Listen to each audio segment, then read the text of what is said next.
Bonjour à toutes et à tous, bienvenue dans mon live 306 sur mon défi 365 jours de live. J'espère que vous allez bien, que vous passez un bon week-end. Moi je sors tout juste de la piscine et ensuite nous allons prendre un apéro chez des amis et aller au spectacle. Vous savez tout de ma journée. J'espère que vous allez bien. Dites-moi quand vous êtes là, quand vous vous connectez à moi. Je suis Clémence Martin, je suis la fondatrice de The Positive Place. Dans ces lives, eh bien, je fais des petites capsules comme ça de boost, des capsules de bonheur, j'ai envie de le dire, des anecdotes personnelles. Je vous partage voilà, des choses qui me touchent et que j'ai envie de partager avec vous parce que tout simplement, on rentre aussi en lien de cette manière-là. J'ai aussi partagé des lives musicaux et je vais en faire d'autres, voilà, parce que la musique, c'est aussi une manière d'entrer en lien, de rentrer en syntonie. La fameuse syntonie, c'est quoi? C'est on vibre au même moment.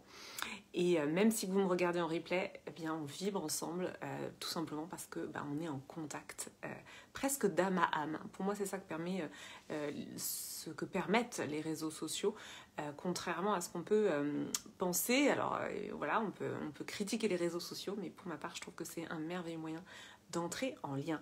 Donc si vous êtes là en replay, vous pourrez aussi me mettre le hashtag replay, voilà, pour savoir comment ça a résonné pour vous ce live d'aujourd'hui. Aujourd'hui, j'avais envie de vous parler d'un film, Le fabuleux destin d'Amélie Poulain, que vous connaissez forcément, qui commence à dater un peu, que j'ai regardé avec mon fils. J'aime bien aller rechercher des films. Merci pour les pouces. Je ne sais pas, je vois pas qui est là, donc voilà, mettez-moi un petit commentaire comme ça, je verrai qui est là. Donc Le fabuleux destin d'Amélie Poulain, c'est un film que j'avais vu il y a très longtemps et que j'ai eu envie de revisionner avec mon fils. Et pour moi, il y a des enseignements dans ce film. J'aime bien vous faire aussi dans ces lives. Bonjour Juliane. Des enseignements tirés de films parce que autant je peux être assez critique sur certaines productions cinématographiques parce que il y a une production annuelle qui est énorme. Autant il y a des films où vraiment pour moi c'est nourrissant en fait tout simplement de l'intérieur et ça nous donne des perles pour nous accompagner. Donc je vais vous donner les quelques perles pour moi de ce film. Dans ce film, si vous vous souvenez bien, merci. Dans ce film, si vous vous souvenez ou peut-être pas, donc je vais vous le refaire très rapidement.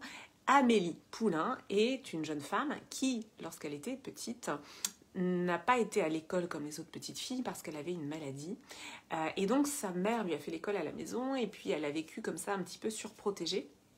Et puis à l'âge adulte, qu'est-ce qui se passe ? Elle est restée un peu dans son mode de protection, dans son réflexe un petit peu de « oh là là, la vie c'est dangereux, je vais pas trop prendre de risques ». Et un jour, et c'est super bien fait dans le film, j'adore ce passage, en fait, elle découvre chez elle, dans sa salle de bain, une petite cachette dans laquelle il y a une boîte avec des souvenirs d'un petit garçon qui devait être petit garçon dans les années 50 parce que la boîte fait penser aux années 50 avec des vieilles photos noir et blanc, des petites voitures, etc. Et là, ça lui fait un électrochoc. Tout d'un coup, ce petit objet donne un sens à sa vie. Et elle se dit, ok, je vais essayer coûte que coûte de retrouver l'adulte, l'homme à qui appartenait cette petite boîte d'enfant. Et c'est super bien fait parce que tout d'un coup, Amélie qui était quelqu'un d'un petit peu comme ça, renfermé, on va dire un peu apathique, avec quelque chose de beaucoup de lassitude finalement dans le quotidien, et bien là il y a une intensité qui s'invite dans sa vie et c'est comme si elle décidait, et on entend la voix off qui raconte un petit peu ses pensées, comme si elle décidait à cet instant-là de réinvestir sa vie et elle dit en fait si jamais je retrouve l'homme à qui appartient cette boîte, eh bien je décide que la vie entre guillemets vaut la peine d'être vécue. Et je trouve ça génial parce qu'en fait c'est exactement ça, on est toujours à une décision de vivre pleinement notre vie, toujours. Et Amélie Poulain a choisi cet événement-là, d'avoir retrouvé cette petite boîte d'un petit garçon. En l'occurrence, elle finit par retrouver l'homme à qui appartenait cette boîte. Et derrière, elle décide de, comme ça, contribuer et pimenter la vie des gens autour d'elle avec plein de petites astuces. Et elle finit par prendre le risque de se dévoiler auprès d'un jeune homme pour qui elle ressent des choses. Donc, quelles sont les leçons de ce film ? Je vais vous partager, moi en fait, j'ai eu un déclic à la Amélie Poulain. Ce déclic que Amélie Poulain a eu en retrouvant cette petite boîte. Bon, moi, il y a eu plusieurs déclics. J'ai en fait eu des événements dans ma vie auxquels j'ai apporté des réponses. Et en fait, on est toujours dans un libre arbitre par rapport aux réponses qu'on peut apporter aux événements. Il se trouve que moi, ça a été des événements difficiles. Et ces événements difficiles m'ont permis, parce qu'en fait, c'est vraiment ça, d'apporter une réponse auquel je ne m'attendais pas. Et finalement, de décider de réinvestir ma vie. Donc exactement comme Amélie Poulain qui découvre cette petite boîte, qui décide de réinvestir sa vie, de dire ok, à partir de maintenant, ma vie a du sens. Moi, ça a été un peu ça en fait. Voilà, ça a été d'abord la maladie du père de mon fils qui m'a tout d'abord terrassée, voilà, parce que effondrement total de ma structure familiale. Et puis en fait, ensuite, les événements se sont un peu succédés. Et puis il y a eu un moment donné, et pour ne rien vous cacher, 2020, ça a été un petit peu la goutte d'eau où je me suis dit, ok, qu'est-ce qu'il me faudra de plus pour aller à fond dans ce que j'aime ? Un confinement. En 2020, j'ai eu une autre nouvelle assez terrible, voilà, qui m'a énormément secouée. Mais finalement, j'ai décidé d'y apporter une réponse qui a été ok. À partir de maintenant, je vais décider de réinvestir ma vie et de tout faire pour finalement vivre ce que j'ai envie de vivre. Donc, on est toujours dans un libre arbitre par rapport à ce qui nous arrive. On dit, on n'est pas. C'est sûr qu'il n'y a pas de jugement en fait. Il n'y a pas de jugement parce que moi, ça m'a pris aussi du temps pour choisir vraiment de réinvestir même les événements négatifs. Donc, il n'y a pas de jugement.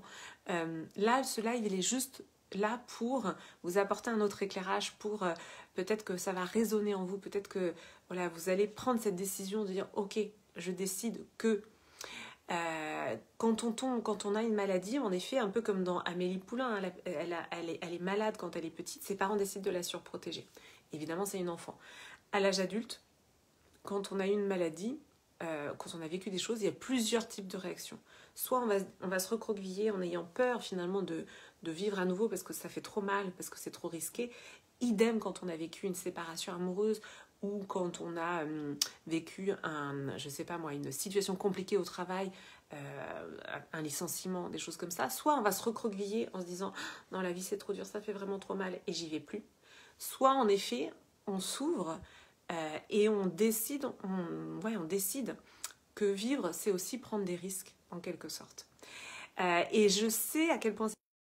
Mon téléphone a un petit peu bugué, je pense.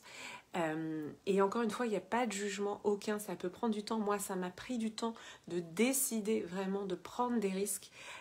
Et voilà, 2020, ça a été le... Ok, là, c'est maintenant. C'est maintenant. Donc voilà, j'avais envie de vous partager ça parce que... voilà, pour moi, je trouve ça inspirant aussi de se dire que oui, en effet, vivre pleinement, à un moment donné, ça va être prendre des risques et ça va être aussi y aller, suivre son intuition et y aller. Je regarde si je vous ai tout dit. Oui, je vous ai tout dit pour ce soir.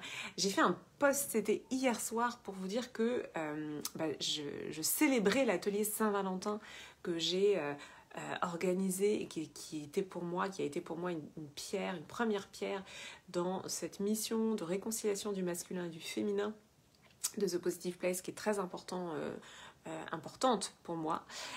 Et dans ce post, je vous disais que je ne savais pas encore quelle serait la prochaine pierre.